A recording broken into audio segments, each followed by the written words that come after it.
राऊतांच्या मुख्यमंत्री पदावर शिंदेंचा डोळा, राऊतांनी केलं सावध, शिंदेंवर साधला निशाणा.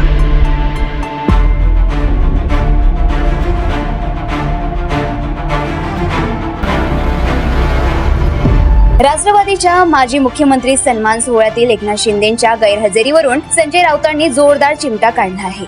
शिंदे सन्मान सोहळ्याला गेले नाही याचा अर्थ ते स्वतःला माजी मुख्यमंत्री मानायला तयार नसल्याचं राऊतांनी म्हटलं आहे.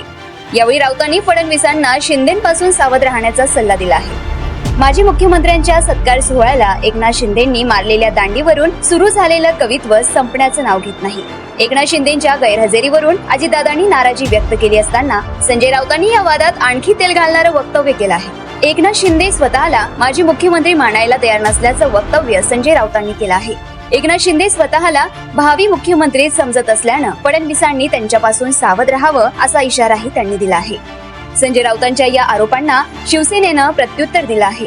महायुतीचा सुखाचा संसार संजय राऊतांना पाहवत नसल्याचा टोला परिवहन मंत्री प्रताप सरनाईकांनी लगावला आहे. महायुतीचा फेविकॉलचा जोड आहे, तुटणार नाही असंही सांगायला सरनाईक विसरले नाही. महायुतीत कोणतीही स्पर्धा नसल्याचं नेते सांगत असले तरी खुद्द एकनाथ शिंदेंनी आपण दरे गावात असलो की मुंबईतलं वातावरण तापतं असं वक्तव्य केलं आहे.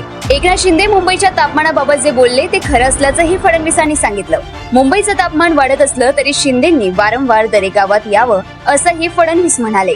एकनाथ शिंदेंच्या मनात काय आहे हे शिंदेंनाच माहिती, पण संजय राऊत महायुतीत मिठाचा खडा कसा पडेल, महायुतीत विसंवाद कसा होईल याची दक्षता मात्र बाळगून असल्याचं त्यांच्या वक्तव्यातून स्पष्ट झालं आहे. संजय राऊत काय बोलतात याची आपण दखल घेत नाही असं फडणवीस नेहमीच म्हणतात. यावेळीही राऊतांच्या इशाऱ्याची दखल घेतली जाणार नाही याची मात्र खात्री बाळगता येणार नाही. जर तुम्ही अजूनही YouTube चॅनलला सबस्क्राईब केलं नसेल तर ते लगेच सबस्क्राईब करा.